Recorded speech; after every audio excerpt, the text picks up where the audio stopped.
فاسألوا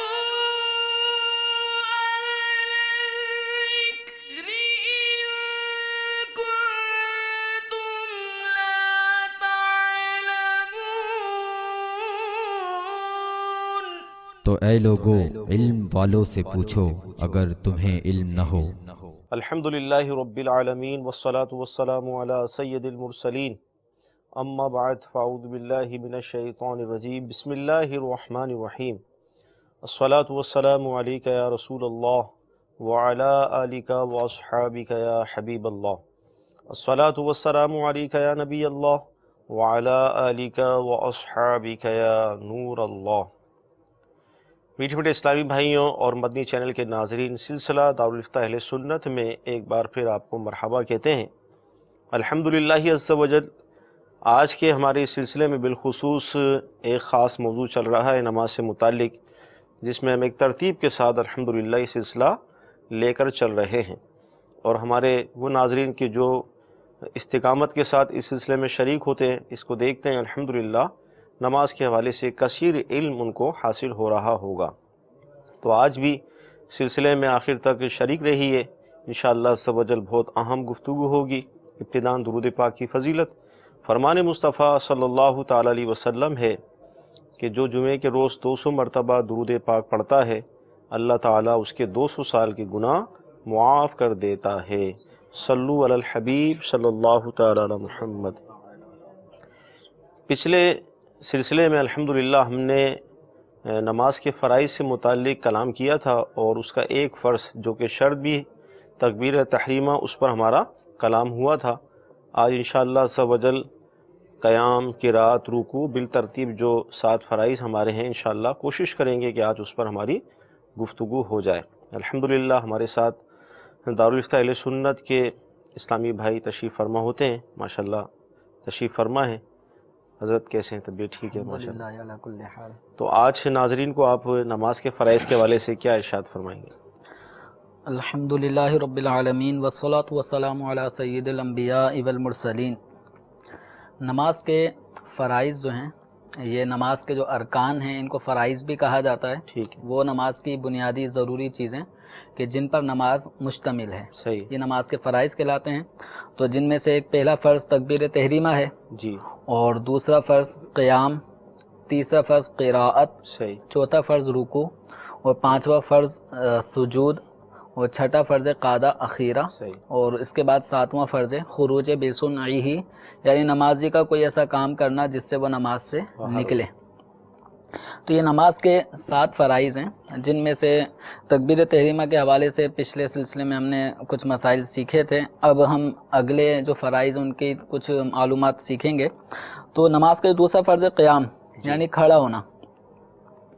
اب کتنی مقدار ایک آدمی، آپ نے دیکھا ہوگا بس اوقات ایسے ہوتے ہیں کہ جو کمر جھک جاتی ہے، صحیح، یا کوئی شخص جو ہے وہ رکوع جیسی پوزیشن میں ہے، صحیح، اب کہنے کو اس کو بھی کہہ دیا جاتا ہے کہ یہ کھڑا ہوا ہے، ٹھیک ہے، لیکن شرعی اعتبار سے نماز کے لیے کون سی انسان کی حالت وہ قیام کہلائے گی، صحیح، اس کی شرعی اعتبار سے پوری تفصیل ہے، اور اس کی تعریف کی گئی ہے۔ کی تعریف آپ قیام بیان کی کریں۔ تعریف، جو نماز کا ایک فرض قیام، اس کی تعریف یہ ہے کہ ایک تو قیام ہوتا ہے پورے اسٹیٹ کھڑا ہونا، ٹھیک ہے، کہ جس کے اندر کمر بالکل سیدھی سیدھی ہو، نارمل جس طرح کھڑا ہونا جس کو کہا جاتا ہے، اور کمی کی جانب، یعنی کمر اگر جھکی ہوئی ہے لیکن اتنی نہ جھکی ہو صحیح، کہ وہ ہاتھ بڑھائے اور اس کے ہاتھ گھٹنوں تک پہنچ جائیں۔ صحیح، تو قیام کی ادنا حالت یہ ہے کہ ہاتھ، کہ اپنے اگر وہ ہاتھ بڑھاتا ہے اور گھٹنوں تک نہیں پہنچتے، صحیح،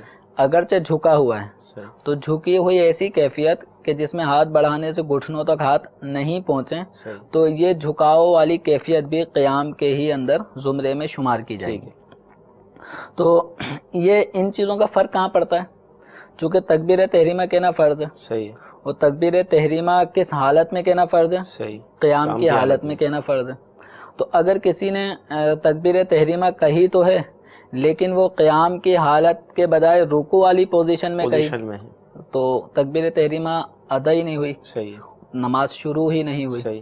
تو یہ اس لیے بیان کیا گیا، جیسے عام طور پہ جب امام صاحب رکوع میں چلے جاتے ہیں جی تو اس وقت جو بھاگم دوڑی والا حساب ہوتا ہے تو ان میں ایک تعداد ہوتی ہے جو جلد بازی کی وجہ سے تکبیر تحریمہ کا اختتام یعنی اللہ اکبر، اس کا اختتام اس حالت میں کرتے ہیں کہ اس وقت وہ رکوع میں اگر اپنے ہاتھ بڑھائیں تو گھٹنوں تک ہاتھ پہنچ جاتے ہیں. قیام کی تعریف سے نکل کے وہ رکوع کی تعریف میں چلے جاتے ہیں. تو اس حالت میں اگر اللہ اکبر کہا تکبیر تحریمہ تو نماز شروع نہیں ہوگی. تو اس لیے قیام کا جو اعلیٰ درجہ ہے وہ تو یہ ہے کہ سیدھے انداز میں کھڑا ہونا، کمر میں کوئی خم نہ ہو. صحیح. لیکن اس کی ادنا کیفیت یہ ہے کہ اگر بندہ تھوڑا کمر کو جھکایا ہوا ہے لیکن اتنی جھکاؤ کمر میں نہیں ہے کہ اگر ہاتھ بڑھائے تو گھٹنوں تک پہنچے تو یہ قیام ہی کہلائے گا. تو اگر کسی نے اللہ اکبر کہتے ہوئے اللہ اکبر ختم اس وقت کر لیا کہ ابھی ہاتھ بڑھائے گھٹنوں تک نہیں پہنچے تو یہ تکبیر تحریمہ قیام کی حالت میں کہنا کہلائے گا. ٹھیک ہے. اب یہ ہے کہ قیام کون کون سی نمازوں کے اندر یہ فرض ہے. تو قیام کے بارے میں فقہاء کرام نے بیان فرمایا ہے کہ فرض نمازیں جو 5 پنجگانہ نمازیں ہیں، فجر، ظہر، عصر، مغرب، عشاء، ٹھیک ہے. ان میں جو فرائض نمازیں ہیں، صحیح. فجر کے 2 فرض، ظہر کے 4 فرض، عصر کے 4 فرض، مغرب کے 3 فرض اور اسی طرح عشاء کے 4 فرض. تو ان 5 نمازوں میں جو فرائض نمازیں ہیں ان میں قیام فرض ہے. صحیح. وطر جو عشاء کی نماز میں پڑھے جاتے ہیں عشاء کی نماز کے ساتھ تو اس کے اندر قیام فرض ہے. ٹھیک ہے. اور تیسری ہے نماز سنت فجر، کہ سنت فجر کا درجہ بھی قریب قریب واجب کے. تو فرض نمازیں، وطر، اسی طرح سنت فجر، جب وہ نمازیں کہ جو اس کے اوپر واجب ہو گئیں منت کے اعتبار سے تو ان نمازوں کے اندر قیام کرنا اس کے اوپر فرض ہوگا. عیدین کی نماز جو ہیں تو ان میں بھی قیام فرض ہے. جو نمازیں واجبات کے درجے میں آتی ہیں تو ان نمازوں میں قیام کرنا اس کے لیے فرض ہوگا. تو اس کا مطلب یہ ہوا فرض کا کہ اگر بلا عذر شرعی، بغیر کسی عذر کے یہ نماز اگر اس نے بیٹھ کے پڑھی، کوئی عذر نہیں ہے، کوئی بس بیٹھ کے پڑھنے کا دل چاہ رہا ہے، تو جس طرح نفل بیٹھ کے پڑھ سکتے ہیں اس طرح فرض بیٹھ کے نہیں پڑھیں گے بلا عذر.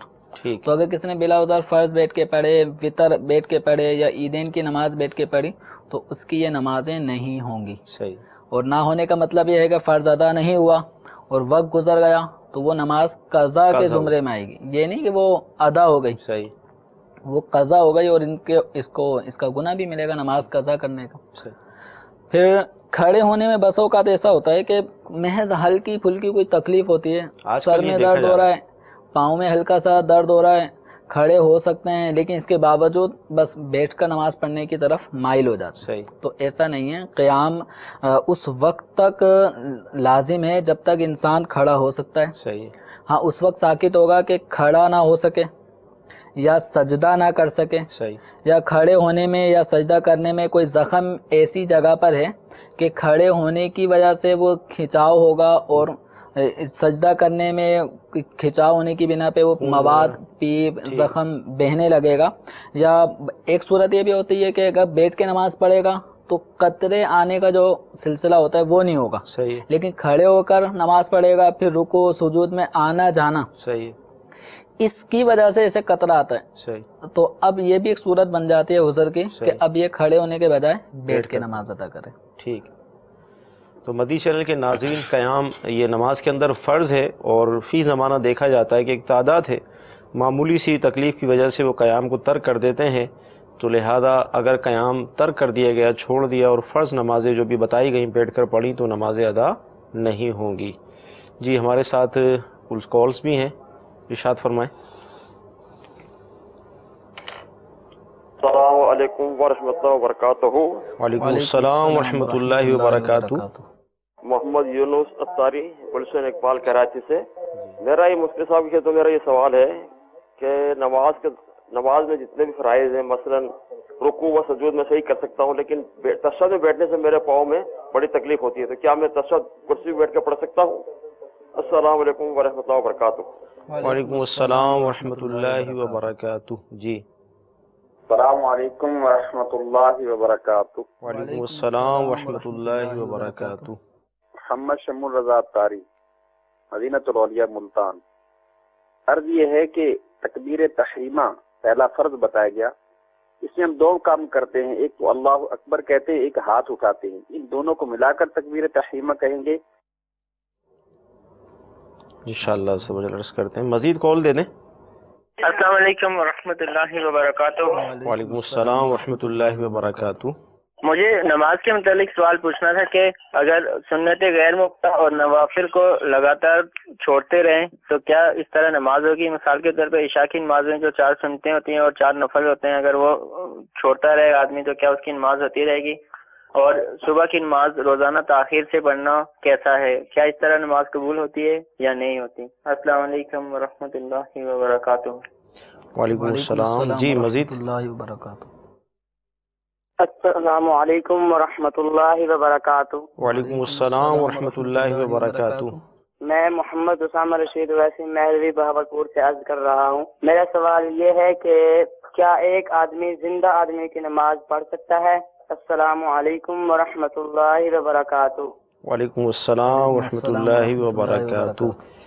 یونس بھائی تھے ہمارے گلشن اقبال سے، غالباً قیام اور رکوع کے حوالے قیام سے رکوع یہ کر سکتے ہیں، اور ان سے تشہد میں نہیں بیٹھا جاتا، تحیات میں نہیں بیٹھا۔ تحیات میں جو بیٹھتے ہیں قادہ اولا یا قادہ اخیرہ میں، تو ان سے یہ بیٹھا نہیں جا رہا، لیکن یہ قیام کر سکتے ہیں، رکوع کر سکتے ہیں، سجدہ کر سکتے ہیں۔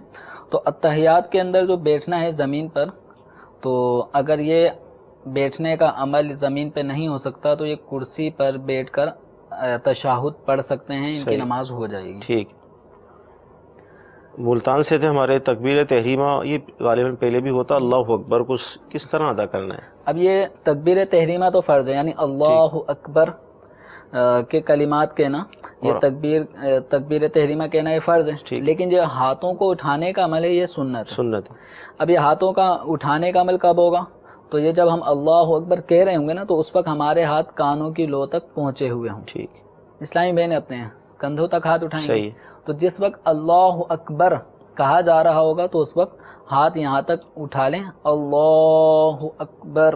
جب بر کہیں گے تو ہاتھ جہاں پہ باندھنا ہے اس جگہ پہ، ناف جیسے مرد ناف کے نیچے باندھے گا تو اس وقت مرد وہاں پہ ہاتھ باندھے، یہ ہاتھ باندھنا سنت ہے، عورت اپنے سینے پر باندھے گی۔ اس کو اگر دوبارہ ریپیٹ کر دیں تو یعنی اس طرح کہیں گے اللہ اکبر۔ ٹھیک، یعنی اللہ کا جو لفظ الف ہے وہ تکبیر کانوں کی لو سے لگا کر کی لو جو اللہ شروع کریں کہنا، ہاتھ یہاں تک پہنچ گئے۔ ٹھیک ہے۔ نیت پہلے سے کر لینی ہے، نیت یوں نہیں نیت کرتا ہوں، عموماً لوگ ہاتھ لگا کے نیت کرتے ہیں، نیت پہلے سے ہو۔ جب آپ تکبیر کہہ رہے ہوں گے تو اس وقت آپ اپنے ہاتھ اٹھائیں گے، ٹھیک ہے، اللہ اکبر۔ صحیح۔ تو اس طرح ہاتھ یہ اٹھانا ہے اور باندھنا ہے۔ سنتیں اور جو موقدہ سنتیں ہیں، غیر موقدہ سنتیں ہیں، نوافل، اگر کسی کی عادت ہے چھوڑنے کی تو اس کی بقیہ نماز ہو جائے گی؟ دیکھیں اس میں سنت موقدہ جیسے ظہر کی 4 سنتیں ہیں قبلیہ، اور 2 سنت بعد والی، مغرب کے بعد والی 2 سنت، عشاء کے بعد والی 2 سنت، جمعے سے پہلے کی 4 سنتیں اور 4 بعد والی، تو اسی فجر کی 2 سنت، یہ ہیں سنت موقدہ۔ ٹھیک۔ اور سنت موقدہ کو ترک کرنے کی جس نے عادت بنا لی تو وہ گناہ گار ہوگا۔ ٹھیک ہے۔ البتہ سنت غیر موقدہ جو عصر اور عشاء سے پہلے کی 4 سنتیں ہیں یا نوافل جو ہیں، صحیح، ان نوافل کا اگر کوئی نہیں پڑھتا، اس کی اگر عادت بھی بنا لیتا ہے تو گناہ گار نہیں ہوگا، البتہ ان کو نہ پڑھنے کی وجہ سے ثواب سے محروم ہوگا۔ اب یہ معاملہ کہ نماز قبول ہوگی یا نہیں ہوگی، تو قبولیت یہ اللہ تبارک و تعالی نماز اس کی ہو جائے گی، یعنی نماز تو نماز ہو جائے گی، نماز ہو جائیں گی۔ اور ایک یہ تھا کہ فجر کی نماز تاخیر سے پڑھ، اب وہ قبول ہوگی یا نہیں ہوگی، اب وہ تاخیر کتنی ہے؟ صحیح ہے، اس کی وضاحت نہیں تھی اور ہم نے پوچھی بھی نہیں، ظاہر ہے۔ اب یہ فجر کی تاخیر سے مراد اگر یہ ہے کہ جماعت نکل جاتی ہے اور وقت کے اندر پڑھ لیتے ہیں تو تاخیر تو یہ بھی ہے، تو بلا عذر شرعی جماعت ترک کرنا جائز نہیں ہے۔ اور تاخیر سے مراد یہ ہے کہ فجر کا وقت ہی گزر گیا، قضا ہو گئی، اب قضا کر کے پڑھ رہے ہیں، تو قضا کر کے پڑھنا تو لازم ہے۔ البتہ رہا یہ معاملہ کہ قبول ہوئی نہیں ہوئی، تو انسان اگر خشوع خضوع کے ساتھ اللہ کی رضا کے لیے عبادت کرے گا تو انشاءاللہ وہ اپنے فضل و کرم سے محروم نہیں فرمائے۔ ٹھیک۔ ایک آدمی زندہ آدمی کی نماز، زندہ آدمی کی نماز سے مراد کیا ہے؟ مطلب جیسے زید بکر کی نماز پڑھ لے اور بکر نہ پڑھے، ہاں اگر یہ مراد ہے کہ زندہ آدمی ہے، بیمار ہے، وہ نماز نہیں پڑھ سکتا، تو اس کے بیٹے بیٹی کوئی اور وہ نماز چاہے پڑھے۔ کہ میں والد والدہ کی طرف سے میں نماز ادا کرتے رہوں، تو یاد رکھیں کوئی کسی کی طرف سے نماز نہیں پڑھ سکتا، ٹھیک ہے، کوئی کسی کی طرف سے روزے نہیں رکھ سکتا۔ صحیح، جو جسمانی عبادت جس کو بدنی عبادت کہا جاتا ہے، صحیح، جیسے نماز ہو گئی، روزے ہو گئے، تو یہ عبادت بندے پر ہی لازم ہے، اس صحیح، کی طرف سے کوئی نائب ہو کر وکیل کی حیثیت سے یہ عبادتیں نہیں کر سکتا۔ ٹھیک ہے، ہاں عبادت مالیہ جیسے زکوٰۃ ہے، ٹھیک ہے، صدقہ فطر ہے، قربانی ہے، تو یہ اجازت لے کر ہو سکتا یا ہے، وہ حکم دے دے تو اس کی اجازت سے، اس کے حکم سے اگر کچھ زکوٰۃ دے دے، صدقہ فطر ادا کر دے یا قربانی کر دے، تو یہ چیزیں ہو جاتی ہیں صحیح، عبادت مالیہ۔ ٹھیک ہے، اور حج کے بارے میں یہ ہے کہ جب تک بندے میں استطاعت موجود ہے، تو چونکہ حج مالی عبادت بھی ہے اور بدنی عبادت بھی ہے، ٹھیک ہے، تو جب تک حالت صحت ہے، تندرستی ہے، استطاعت ہے، تو اس وقت تک یہ کسی اور سے حج بدل کرائے گا تو حج بدل سے نہیں ہوگا، یہ سبق دوش نہیں ہوگا، اس کا فرض صحیح، باقی رہے گا۔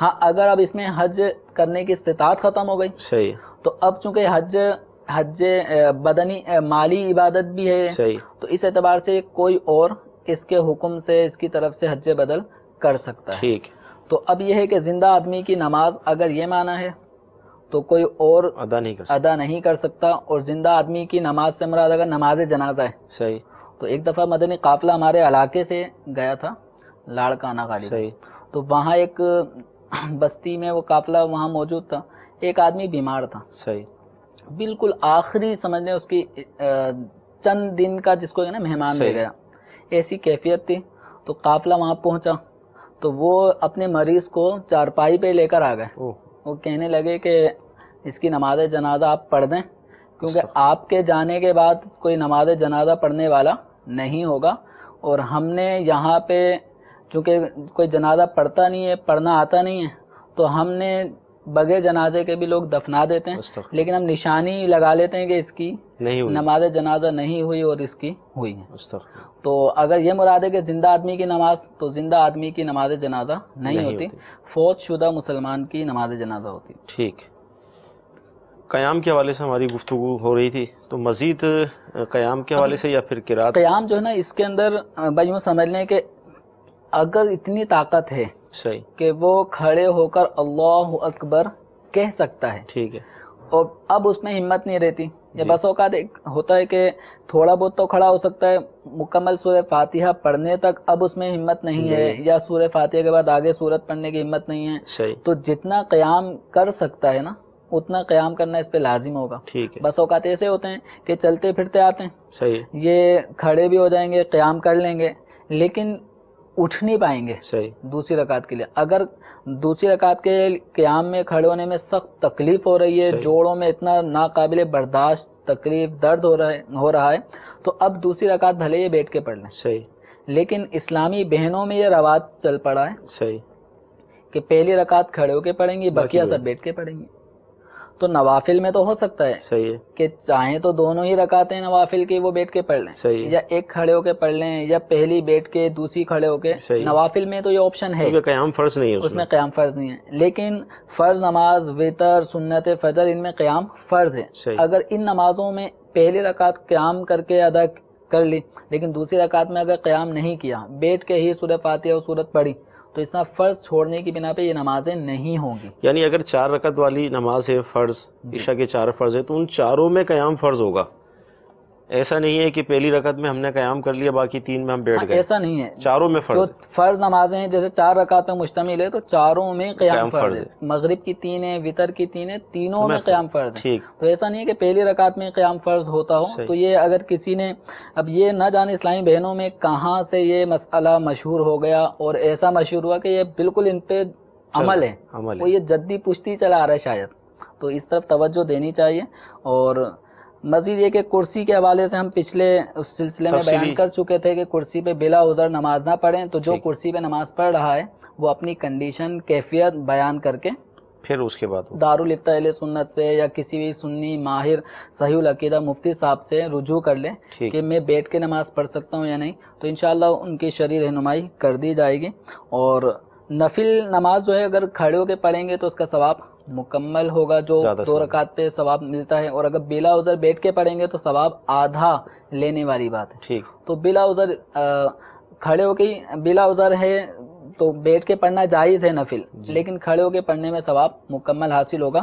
البتہ جو بیمار ہیں جن سے کھڑا ہونا ممکن نہیں ہے تو اگر وہ نفل اگر بیٹھ کے پڑھ رہے ہیں تو ان کے ثواب میں کمی نہیں ہوگی. ٹھیک. نماز کا جو تیسرا فرض ہے وہ ہے قراءت، جس کو ہماری عوام جو ہے نا وہ اس کا تلفظ غلط کرتے ہیں. قرت کی قاری صاحب نے قرت کی، صحیح. قرت نہیں ہے، قراءت جیسے نا تلاوت، ایسے ہی قراءت.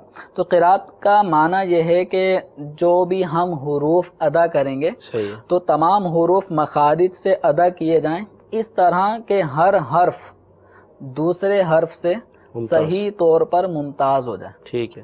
اب یعنی بعض حروف ایسے ہیں کہ جو قریب الصوت ہوتے ہیں آواز ان کی ایک جیسی ہوتی ہے. صحیح. جیسے سین صاد، ٹھیک. یہ بظاہر ایک جیسے لگتے ہیں لیکن سین باریک ادا کیا جاتا ہے، صاد کو موٹا پڑا جاتا ہے. سا میں سیٹی کی آواز نہیں نکلتی. صحیح ہے. سا ادا کیا جائے گا زبان کی نوک اگلے دانتوں کے کنارے پہ لگائیں گے تو یہ سا ادا ہوگا، اور سین دونوں دانت ملا کے جو اس طرف زبان لگے گی تو اس میں سین صاد یہ ادا ہوگا. ایسے تا اور تو. ٹھیک. تو جو بھی ہم پڑھ رہے ہوں گے تو اس انداز میں پڑھیں کہ ہمارا ہر حرف جدا جدا صاف صاف پڑھنے میں آ رہا ہو. صحیح. یہ نہیں کہ سا اور سین کا فرق ختم کر کے یا تا اور تو کا فرق ختم کر کے ہا اور ہا دونوں میں فرق ہے. سورہ فاتحہ میں الحمد، اب اس کو اگر کوئی الحمد پڑھتا ہے تو اس کے معنی بگڑ جاتے ہیں. تو اس طرح بہت سارے کلمات ایسے ہیں جیسے قل هو اللہ احد. ٹھیک ہے. اب قاف قل اس کا معنی آپ فرما دیں. ٹھیک ہے. وہ کاف ڈنڈی والا جو کاف کہلاتا ہے تو اس سے اگر کسی نے پڑھا کل تو اس کا معنی کھائیے. کتنا بدل گیا معنی. صحیح. ایسے قل هو اللہ احد، احد کا معنی ہوتا ہے ایک یکتا. اور احد پڑھیں گے اس کا معنی کمزور بزدل. تو کتنا معنی بگڑتا جا رہا ہے. تو اس لیے ہر حرف کی تصحیح اور درستگی یہ ضروری ہے. اس کے لیے کیا کریں، کہاں جائیں، کون سی دیکھیں اس کے لیے کہاں جائیں. تو جس طرح ہمیں انگلش لینگویج سیکھنی ہوتی ہے تو کہاں جاتے ہیں، گھر بیٹھے بیٹھے تو خود بخود لینگویج نہیں آتی ہے، یا کوئی سی بھی زبان سیکھنی ہوتی ہے تو گھر بیٹھے بیٹھے کچھ نہیں ہوتا. صحیح. اس کے لیے باقاعدہ ایسے اداروں کی طرف جایا جاتا ہے جہاں یہ سکھائی جاتی ہیں. صحیح. اور یہ تلفظ پروناؤنسیشن یہ کروایا جاتا ہے. صحیح. تو بندہ وہاں جا کر یہ سب چیزیں سیکھتا ہے، پریکٹس کرتا ہے، محنت کرتا ہے، بالآخر اس قابل ہو جاتا ہے کہ کوئی سی بھی زبان اس کے لب و لہجے میں بولنے کی اس میں صلاحیت پیدا ہوتی ہے. اب قرآن پاک پڑھنے کے لیے نہیں شوق نہیں رکھتے، ٹائم نہیں ہے، اب ٹائم نہیں ہے، اب یہ خود بخود صحیح بھی ہو جائے تو ایسا نہیں. کیسے ہوگا؟ اس کے لیے الحمدللہ دعوت اسلامی جہاں اور خدمات پیش کر رہی ہے تو وہیں دعوت اسلامی قرآن پاک درست پڑھنے پڑھانے کے لیے بھی دعوت اسلامی کی خدمت یہ بھی چل رہی برسہ برس سے الحمدللہ، کہ عشاء کی نماز کے بعد یا مختلف علاقوں میں اس کی ٹائمنگ کے حساب سے کہ مدرسۃ المدینہ بالغان لگایا جاتا ہے، جس میں بالغ اسلامی بھائیوں کو، بڑی عمر کے اسلامی بھائیوں کو، سفید داڑھی والوں کو بھی الحمدللہ قرآن پاک پڑھانے کا سلسلہ جاری ہوتا ہے. یہ فی سبیل اللہ ہے، کوئی فیس نہیں ہے، کوئی کچھ نہیں ہے.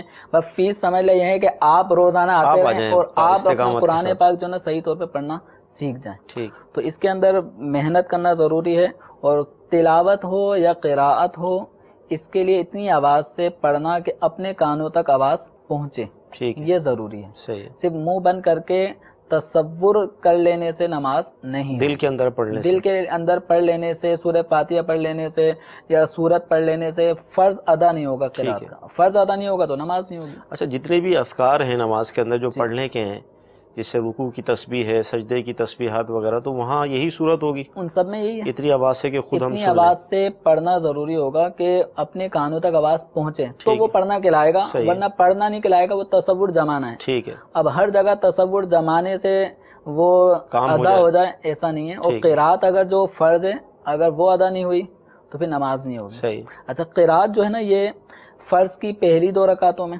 ٹھیک ہے، فرض کی پہلی 2 رکعتوں میں قرات کرنا فرض ہے. اور فرض کے علاوہ بقیہ جتنی بھی نمازیں ہیں، چاہے وہ سنت موقدہ ہو، غیر موقدہ ہو، یا وطر ہو یا نفل ہو، 3 رکعت والی ہو یا 4 رکعت والی نماز ہو، صحیح. تو فرض کے علاوہ بقیہ ساری نمازوں کی ہر رکعت میں قرات کرنا فرض ہے. ٹھیک ہے. اب کتنا پڑھنا فرض ہے؟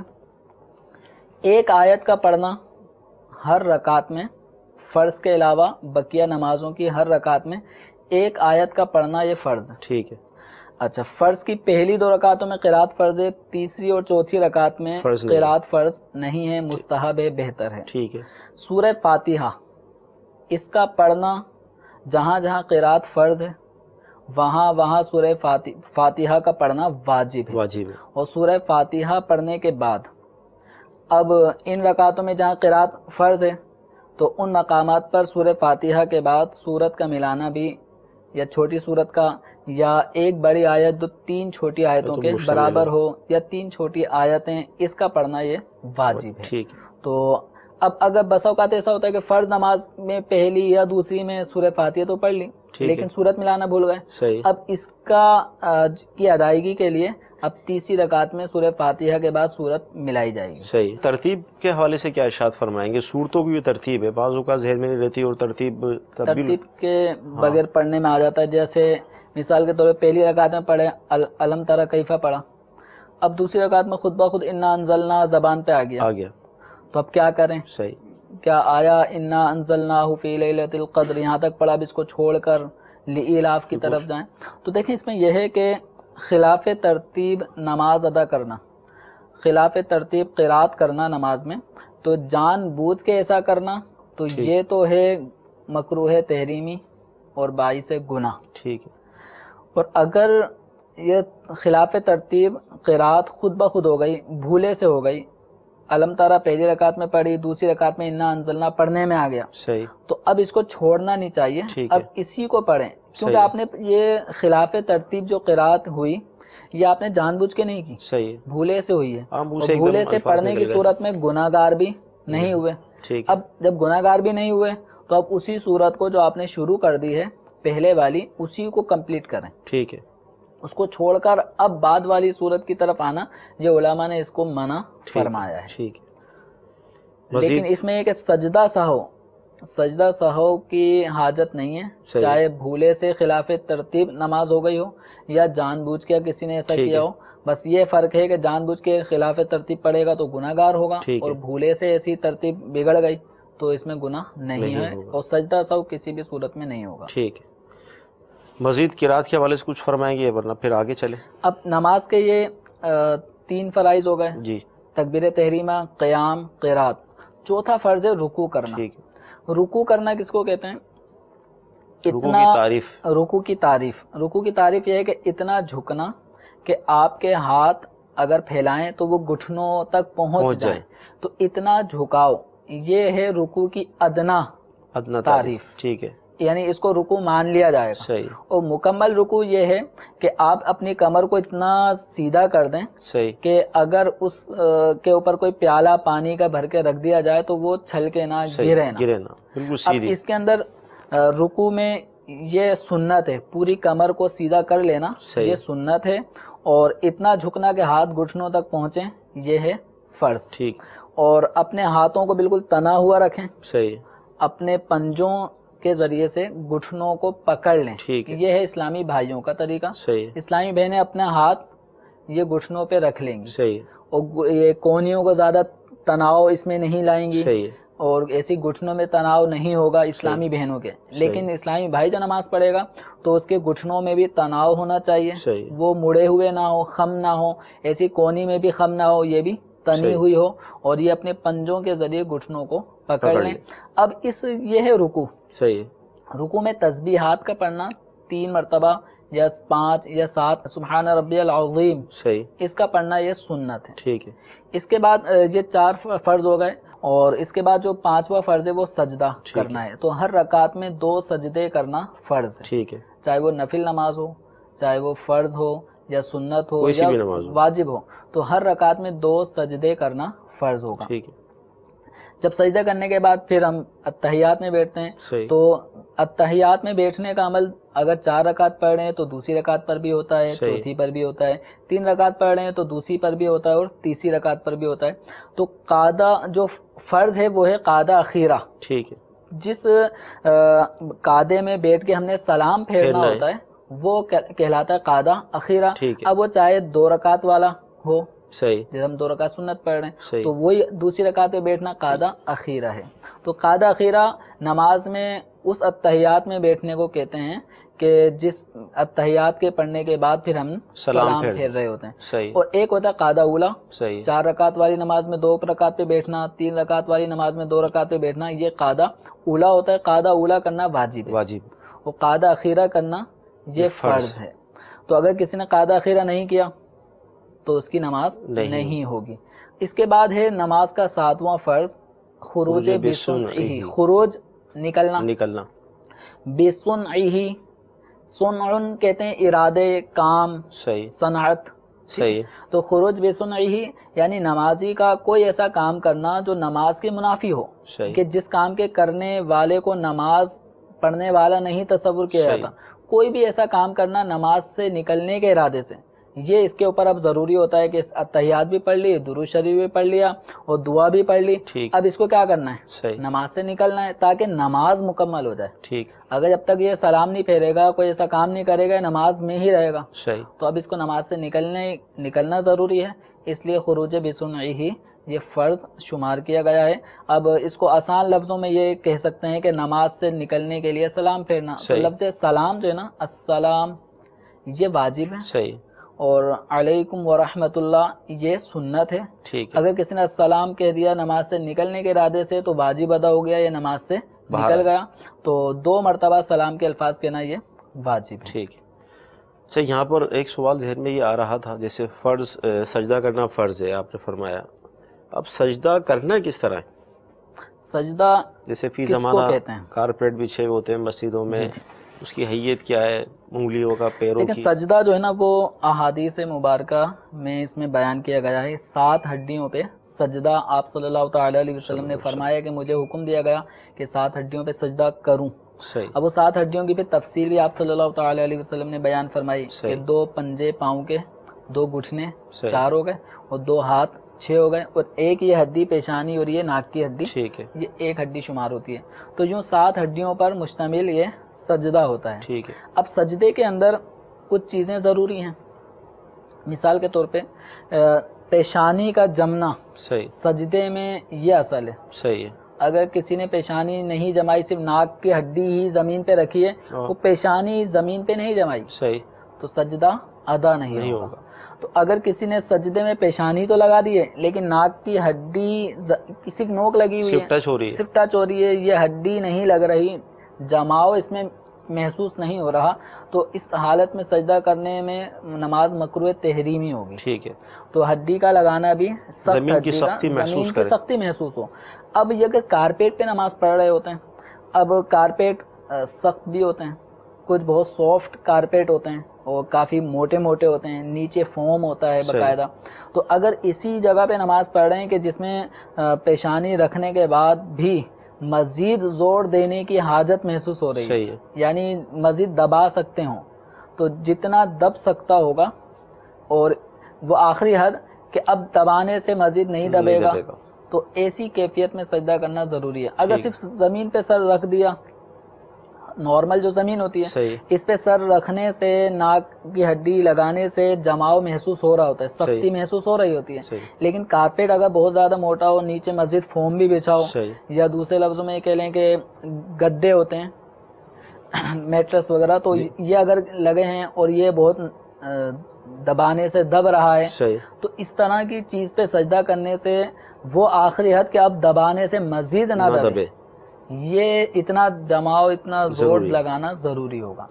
اچھا, نماز کے اندر پھر مزید پاؤں کی طرف آ جائیں تو سجدے میں بہت سے لوگ اپنے پاؤں کو اٹھا لیتے ہیں, انگلیاں جو ہیں ان کی, وہ صرف یہ انگلیاں جو پاؤں کی ہوتی ہیں یہ ٹچ ہو رہی ہوتی ہیں. تو یاد رکھیں سجدے میں 10 انگلیاں جو ہیں, ایک پاؤں میں 5, تو اس طرح دونوں پاؤں کی 10 انگلیوں کو موڑ کر قبلے کی طرف کر لینا, یہ سنت ہے. ہر پاؤں کی 3 انگلیوں کا پیٹ اس طرح مڑ کر قبلے کی طرف ہو جائے، صحیح، یہ واجب ہے۔ صحیح، اور 10 انگلیوں میں سے کم از کم ایک انگلی، صحیح، چاہے وہ انگوٹھا ہو یا کوئی سی بھی پاؤں کی انگلی ہو، اس کا پیٹ زمین پہ لگا ہو، یہ فرض ہے، سجدے کے لیے ضروری ہے۔ اگر سجدے میں پاؤں کی انگلیوں کا جو پیٹ ہوتا ہے، پیٹ سے مراد یہ ہے کہ نارمل جب ہم کھڑے ہوتے ہیں تو ہمارا جو انگلیوں کا حصہ نچلا تلا وہ زمین پہ لگا ہوتا ہے، یہ ہے پیٹ۔ صحیح، تو 10 انگلیوں میں سے کسی بھی ایک انگلی کا پیٹ لگنا یہ فرض ہے، اور ہر پاؤں کی 3 انگلیوں کا پیٹ لگنا، کوئی سی بھی انگلی ہو تو یہ واجب ہے، اور 10 انگلیاں مڑ کر قبلے کی طرف ہوں تو یہ سنت ہے۔ تو سنت پہ عمل کریں گے تو انشاءاللہ واجب کی بھی حفاظت ہوگی، فرض کی بھی حفاظت ہوگی۔ سبحان اللہ۔ مدنی چینل کے ناظرین، الحمدللہ عز و جل آج فرائض پر گفتگو کی گئی، اور آج ہمارے فرائض نماز کے کمپلیٹ ہو گئے، لیکن بہت سارے سوالات آپ کے ذہن میں بھی آ رہے ہوں گے، ہمارے ذہن میں بھی کچھ سوالات ہیں، لیکن ظاہر ہے ایک فرض پر اگر مفصل گفتگو کی جائے گی تو کئی سلسلے بن جائیں گے، تو اس کے لیے آپ کی بارگاہ میں عرض ہے کہ نماز کے احکام امیر سنت کی کتاب ہے، اسے حاصل کر لیجئے، بارِ شریعت کا مطالعہ کیجئے، انشاءاللہ مزید جو ہے وہ آپ کے ذہن میں جو سوالات ہیں اس کے جوابات آپ کو وہاں مل جائیں گے۔ سلسلہ دیکھتے رہیں، انشاءاللہ سوجہ علم دین آپ کو حاصل ہوتا رہے گا۔ اللہ تعالیٰ کی بارگاہ میں دعا کرتے ہیں کہ اللہ سوجل آج کا ہمارا یہ سلسلہ اپنی بارگاہ میں قبول فرمائے۔ صلو علی الحبیب صلی اللہ تعالی علی محمد صلی اللہ علیہ وسلم۔